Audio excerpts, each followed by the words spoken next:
Hello everybody, Ben Woodruff here, and in today's video we are going to be making pine pitch glue. I'm going to teach you about it, and we're going to actually make it. I don't know if you can hear the squirrels are chattering at me. I'm up here in the mountains of northern Utah. I'm in a forest filled with pine trees and fir trees, and we're going to be utilizing that in order to make pine pitch glue. But what is pine pitch glue? Well, it is a glue that is natural and it's reusable, and it was used for thousands and thousands of years.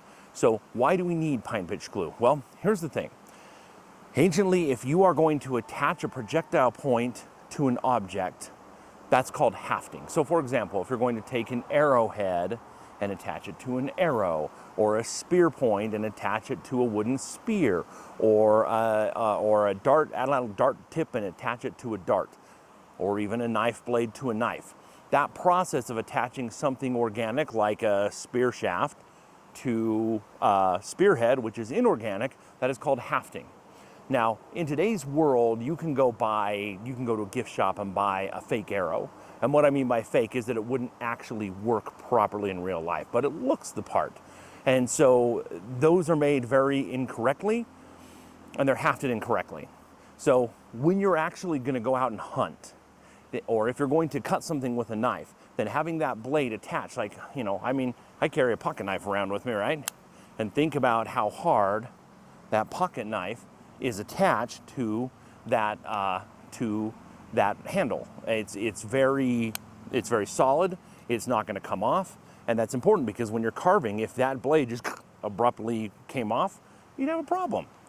It's even worse if you're shooting an arrow or throwing a spear.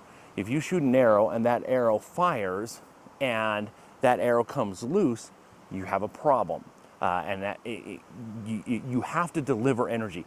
When it comes to projectile weaponry, it's about you are putting stored energy into whatever it is, the spear shaft, the arrow shaft, the dart shaft, and then that energy gets delivered through the projectile point into the target.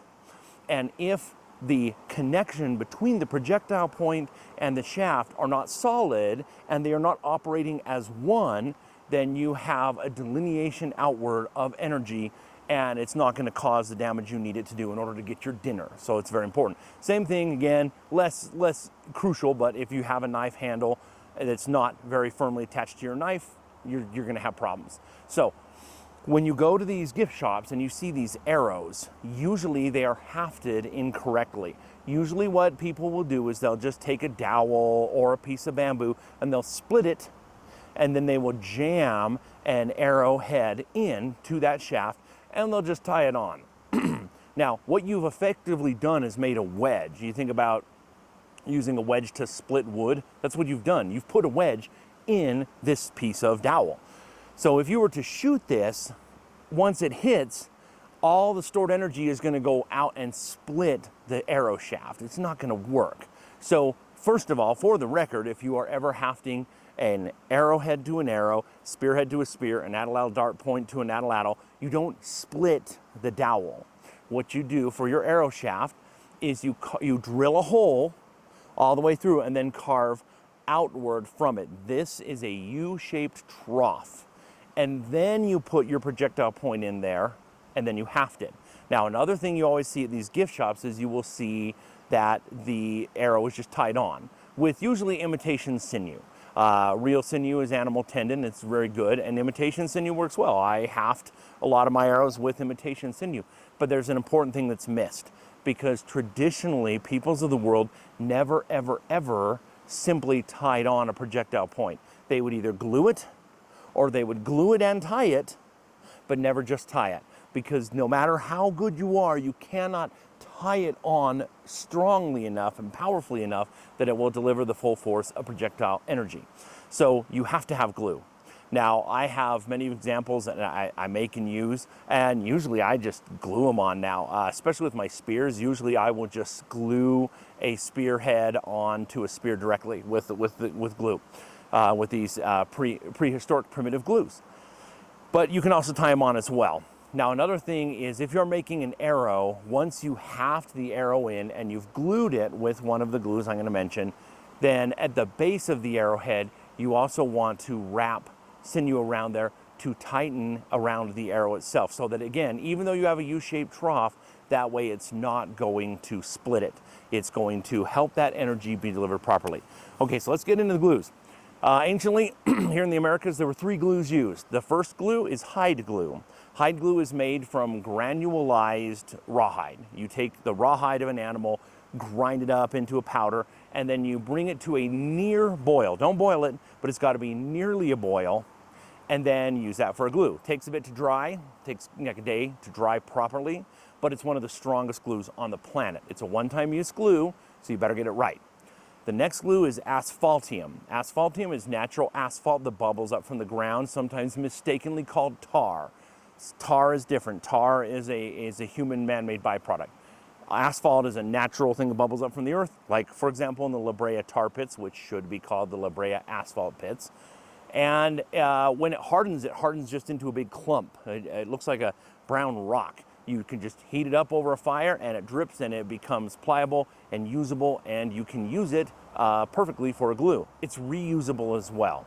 It's not as good as pine pitch glue, but it's pretty good, and it's very convenient because it's not sticky when it's hardened. Okay? The last glue is the glue we're going to be making today, and that is pine pitch glue. So pine pitch glue is made from the pine tree sap. You go around, you find pine trees, and you'll find, I'm looking around right now and all over the place. I'm in a campground area, and I can see areas where porcupines have damaged trees, and I can see where people have randomly taken axes and hacked at the trees, and the tree's response is to close up that wound with sap, kind of like you. If you get a cut, you will bleed and the blood coagulates and forms a barrier. It's the same thing with a tree. Trees do not want to allow things to get in, and so they'll make these big old bubbles of sap on the outside. So I'm going to go around and gather up some of this sap, and then we'll show you how to make pine pitch glue out of it. It's always really enjoyable to get out in the backcountry, to get out in nature, and I think it's one of the best parts. I think the natural hunter-gatherer instinct kicks in humanity, and just looking for pine pitch. So we get out into the fir forest and the pine forest here, and looking for bigger trees than this. Typically bigger trees are going to have scars that'll have the pine pitch on them. Now, you look down here and there is damage from a porcupine. This is what we're looking for, but this is so old that the tree has completely died. And so we're going to find other trees here. And we've got a little soup can. Use a pocket knife and start to gather up bits of pine pitch. Now, this is going to mess up your pocket knife really bad, but if you just use Pine Sol, you can clean it off after the fact, or a little bit of rubbing alcohol and it'll clean that off. This is what we're looking for. Beautiful golden nuggets. Now, over millions of years, this stuff will turn into amber eventually, but it smells amazing. You gather it up and you put it in your can. This is a lot of fun for kids to do too. Now, I have enough now of this nice, really hard nuggety bits, but we got to get some of this, the stickier, sappier bot. We want about 10% of what we're going to fill up in this can to be the stickier stuff. But most of what we want are these bigger, thicker nuggets. Now, I've got enough here to do a bit of pine pitch glue. So we're going to get a fire started here, and we're going to leave a lot of extra room down here. Now, for filming, I just made a fire. Normally I like it to go down to hot coals, but I was kind of in a hurry. Now we're going to go into a fire and get some carbonized wood. This is an old campfire I came across. You do not want the ash. Ash is not good. We need actual chunks of carbonized wood like this. And we're going to take this carbonized wood and we're going to grind it up. Got a chunk here, and I got a nice round stone that's flat on one side, and we're going to start to grind it. I ran into a little trouble because this was on the grated table, so I switched over to a metal platform and ground it up into a nice powder. And I do this on a piece of paper because it makes it easier to funnel it down into the can once that time comes. Now we're going to take a look at the fire here. We're going to go ahead and put it on the edge. Now again, really ideally this should be just hot coals, because what can happen is you can actually ignite the pine pitch in your can, which actually did happen. And you can see it here, and it's burning down inside, so I quickly took it out and just blew on it. Now you got to be careful because some of these fumes can be not good for your lungs. So be careful not to breathe in those fumes. Now once got it out, and once do a little bit of stirring, I've got a dogwood stick here, and you can see it's starting to melt and render down. It's got a ways to go. Eventually it's all rendered. Take it off, and we're going to start to put in that granulized carbonized wood down into there. Now it's a bit of an art. You got to kind of test and see. You're going to stir it up, put a little more in, stir it up, pour a little more in. Obviously you don't want to put too much in. Now anciently some people would also put a little bit of jackrabbit poop in to work as a mortar in between, but I never do. I just do the actual stuff. Now I'm putting a little bit of that carbonized wood on the outside there as it's cooling off. And I start to push it. It's squishy, kind of feels like Play-Doh, and it cools incredibly quickly. It still will take, half an hour to harden completely, but it will cool off to the touch within a minute and a half. Okay, well, we're done now. So we got this off, and it kind of looks like a hot dog on a stick. This isn't the prettiest version I've ever done because it's always kind of hard recording something in the field because you're trying to focus on camera angles and making sure that the camera is going to depict what you're actually explaining after the fact.